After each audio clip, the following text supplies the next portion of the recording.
So Donald Trump last week said some things that I thought were positive about Syria. The president, according to HuffPost, told his advisors last month he wanted an early exit from Syria against the wishes of US military officials, Reuters reported. He also ordered $200 million for Syrian recovery efforts frozen. Now, I wouldn't have frozen the recovery efforts, but the fact that he wants some troops out of Syria, I think, is generally positive. He went on to say things that were even stronger. Let's take a look at this video here. You're inclined to pull the troops out? I want to get out. I want to bring our troops back home. I want to start rebuilding our nation. It's very costly for our country, and it helps other countries a hell of a lot more than it helps us. Okay, well, that's very interesting. I have come to the conclusion that Syria is intractable and there are downsides to leaving Syria. I'm not unaware of that. There's downsides to not reacting to some of the horrors of the Assad government and their allies. On the other hand, our involvement in the Middle East has not been helpful. If anything, it has been counterproductive. It has cost us lives and great treasure, and it has cost the lives of civilians in Syria. So I do not oppose Donald Trump for the sake of opposing him. We look issue by issue, and if he wants to pull troops out of the Middle East where it is not working, then I agree with him. Now, of course, the military-industrial complex does not. So they are not going to sit there and just take this. Now, I'm going to show you how they fought back in a second, but before we do that, let me tell you about the very conveniently timed gas attack in Syria. So it is deadly serious. I'll tell you what the facts are, and then I'll tell you what I think might have happened or questions surrounding it. As HuffPost explained, dozens of people, including several children, choked to death Saturday after attacking the rebel-held Damascus suburb of Douma. At least 49 people and as many as 70 were reported killed. So someone gassed those children and killed those people. I am told by US authorities that it was definitely Assad. Now look, would I be surprised if it was Assad? No, I wouldn't be surprised. I'm in the camp that Bashar al-Assad is a dictator. I'm in the camp that Donald Trump, by the way, colluded with the Russians. And so I have no love for the Russians or the Syrian government at all. So I am predisposed to believing that they gassed their own civilians. But you're telling me that Trump says we might pull out from Syria. And then that weekend, Assad decides that's the good time to gas his own people. Why would he do that? This is the second time now when it looked like Assad is on the precipice of victory, and then he gasses his own people and energizes the whole world in America to fight harder against him. That is deeply irrational. So you'll excuse me if I have some question marks around the official statements of the American government. They deduced this quickly that it was definitely Assad without doing further investigation of it. Okay, as you can tell, I have my doubts about that. The timing is far, far too convenient. And now it's going to get backed up by all the people in the US that are pushing Trump to war. Before I get to that, let me show you Trump himself. He apparently is really worried about this. He says, many dead, including women and children, in mindless, and he caps chemical, mindless chemical attack in Syria. Area of atrocity is in lockdown and encircled by Syrian army, making it completely inaccessible to the outside world. Then how do you know he did it? Anyway, President Putin, Russia, and Iran are responsible for backing animal Assad. Big price to pay. Open area immediately for medical help and verification. Another humanitarian disaster for no reason whatsoever. Sick, also in caps and exclamation point. So if in fact Assad did it and the Russians helped him, well, then I'm glad that Trump is calling out the Russians, and that is unusual. And great that he has the courage to call out Putin, which he's almost never done before. And I will note that perhaps, hey, there's a piece of evidence that Trump and the Russians are not working together. There's a lot of other evidence that they are, but that's one right there. So being open and honest and fair about all of the different facts involved here. But so he says I said apparently he's moved by this. The reason I say that is because it doesn't seem awfully moved when it comes to Syrian refugees. I mean, if you're concerned about the Syrian civilians suffering, wouldn't you be concerned about the refugees? And there's plenty to be concerned about. There are more than 5.6 million Syrians that are now registered as refugees. You know how many of them US has taken in this year? 44. 44 of the refugees we took this year are Syrian. Turkey has taken 3.5 million in, Lebanon has taken 1 million in, and this year we've taken 44 in America. Wow. You seem so concerned about Syrian civilians, President Trump. And then when his own military showed a drone strike killing a target last week, it was reported that Donald Trump asked, referring to the house that he was in with family members, quote, "Why did you wait? If you could do it in 10 days, get it done," saying about the drones that the CIA is running, not the military, but the CIA, saying he doesn't want to just use for intelligence anymore. He wants them weaponized and dropping drone strikes immediately. Even if there are family members, even if there are kids in the house. In that case, it was gratuitous because they didn't have to do it when he was in the house. They got him when he was outside the house. Our military actually did the right thing in that case, but Trump was mad at them for doing the right thing, saying, "Why didn't you bomb the house and kill the kids as well?" That's the kind of sick guy Donald Trump is. So you'll excuse me if I'm not buying how concerned he is about the kids. Now, again, he's incredibly unintelligent. So it is possible that you could manipulate him by saying, "Oh, Mr. President, if you kill the kids and their family members, you're being tough on them.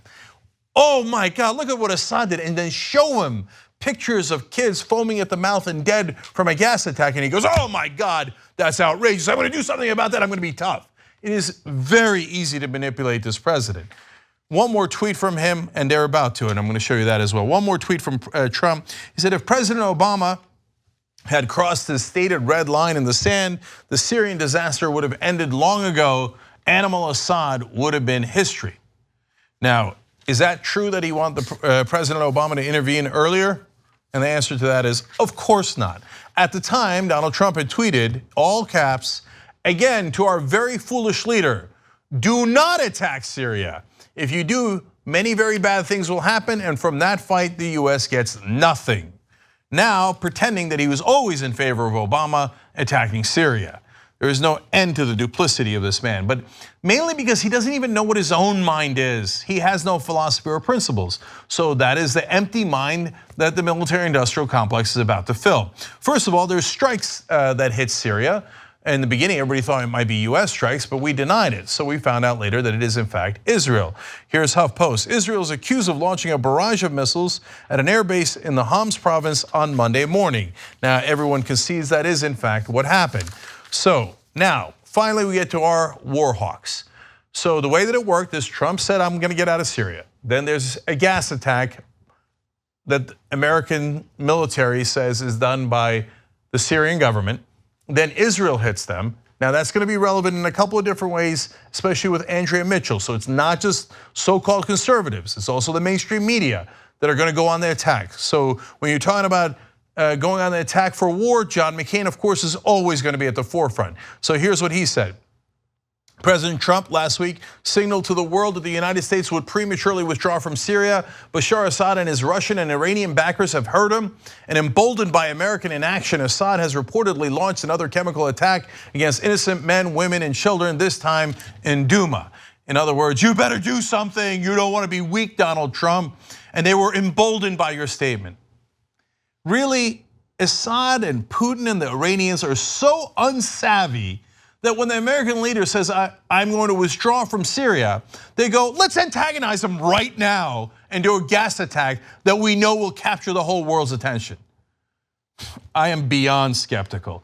So then it starts on Fox News and all over television.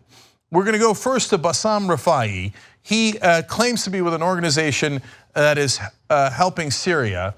And so he knows that President Trump watches Fox News. He does a personal plea to him. Watch. The president needs to take swift and decisive action right now. President Trump, I'm speaking to you directly, do not take the same mistakes that President Obama had made. The action that you had taken in Khan Sheikhoun to take out the airbase there, that was important, and that was strong. That was a very strong message. But what we need to do right now is to take out the Assad's air force. If we ground all his air force, he won't have the capability to attack Syrians by the air anymore. Oh, Mr. Trump, you were really strong before when you bombed Syria. I think you should bomb Syria again. That would show how strong you are again, man-child. Ooh, and he knows he's watching Fox News. Now, look, I don't know anything about Bassam Rafai or the Syrian American Council. Oftentimes, those groups are funded by neoconservative groups behind the scenes. I don't know if that's the case in the case of the Syrian American Council. But either way, even if he's earnest, well, it is very convenient for Fox News to find someone from the Syrian American Council to put on TV to tell the president that if he's going to be strong, that means more war in the Middle East. Very, very convenient. Now, Lindsey Graham is a well-known war hawk and buddy of John McCain. He doesn't have to do any machinations. He can just say it himself, and he loves to warmonger. So here he is on television. If it becomes a tweet without meaning, then he's hurt himself in North Korea. If he doesn't follow through and live up to that tweet, he's going to look weak in the eyes of Russia and Iran. So this is a defining moment, Mr. President. You need to follow through with that tweet, show a resolve that Obama never did to get this right. I mean, this is so obvious. Mr. President, if you want to be tough and make sure that your word stands, don't back away from that tweet. Make sure you attack them. And plus, you'll be the opposite of Obama. Remember, Obama was weak and you'll be strong. They're doing the most brazen, hilarious manipulation right on TV, but they are calculating probably correctly so that the president is so stupid that he can't see through this. So Graham is going to really pile it on now. Here he is again on TV. Well, he says we'll pay a big price, so let's build that out. So the regime has to pay a big price. What would be a big price? To lose your Air Force. This should be the last time a barrel bomb is dropped on innocent civilians by the Assad Air Force. We have the capability to destroy his Air Force, to ground his air fleet, and we should use that capability. Yeah, all-out war destroys entire Air Force. And then the defense contractors will all get really rich. Oh, did I say that out loud? I meant I really care about American security. What does American security have to do with a longer, deeper, more expensive, more brutal, more violent war in Syria? And what side are we on? Are we on the side of al-Nusra? Well, they're connected to al-Qaeda. ISIS is fighting against Bashar al-Assad. We're fighting against ISIS, and we're going to fight against Assad. We're going to be in the middle of this shooting range. Of course, the defense contractors and their water boys like Lindsey Graham and John McCain are in favor of that because they're all going to make more money. To them, war is not the problem, it's the solution. So now Lindsey Graham says, by the way, don't forget, we should also murder their leader. Watch this. Bashar Assad. There's no way this guy should be in power if it wasn't for the Russians. Right. Should we be targeting him? Yes, I think now he is a legitimate war criminal in the eyes of the international community, and that Assad and his inner circle should be considered war criminals, legitimate military targets. If you have the opportunity to take him out, you should. All right, so imagine if Bashar al-Assad had said, hey, I think it's legitimate to kill Donald Trump. We'd be like, oh my God, we gotta go to war. They said they were gonna kill our leader. But we just said we were gonna kill their leader. No, never consider that. War criminals, big parts of the world consider Donald Rumsfeld and Dick Cheney war criminals, and George W. Bush. And I'm talking about Europe. I'm talking about big allies of ours. In terms of the CIA chief that Donald Trump just nominated, Germany might put out an arrest warrant for her based on the fact that she ordered torture, and we know that she did, and hence she's a war criminal. So those are the grounds on which we're going to execute people now? Well, the military-industrial complex needs more war. You gotta feed that beast. Graham's not even done. One more from Graham. The world is watching the president. Iran is watching the president. Russia is watching the president, and North Korea is watching the president. This president has a chance to do exactly the opposite of Obama, send a strong signal that there's a new sheriff in town and America's back. Remember, you could make America great again.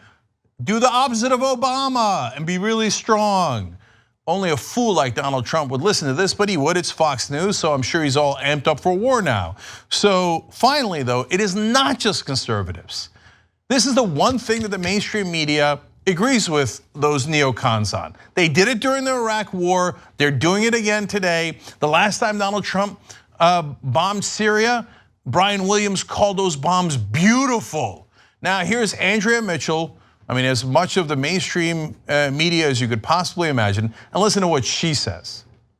There's no question that now, all these years later, it is Donald Trump's challenge. And the problem is that he, as John McCain pointed out, did say to the distress of his own Pentagon that he's going to pull out our 2,000 troops, and he wants that to be done in months, not years. So after signaling weakness and watching Putin and Erdogan and Rouhani meeting and almost celebrating their victory and their control over Syria, now he has to take action. He's spoken to Macron. What he ought to do is a coordinated action.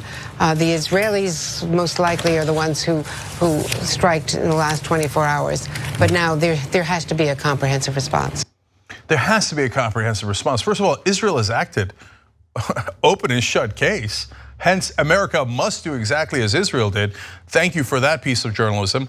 And if you don't immediately escalate war, it apparently signals weakness. That's what she said. And the mainstream media poses as if they are neutral, objective. Well, if you don't do more war, you're weak. But me, opinions, I don't have opinions. No, I'm objective. She also said he must take action. Apparently you do have opinions. Apparently you do have a perspective. And your perspective is almost always war is great. By the way, that's on MSNBC, the supposedly liberal station, which is hilarious.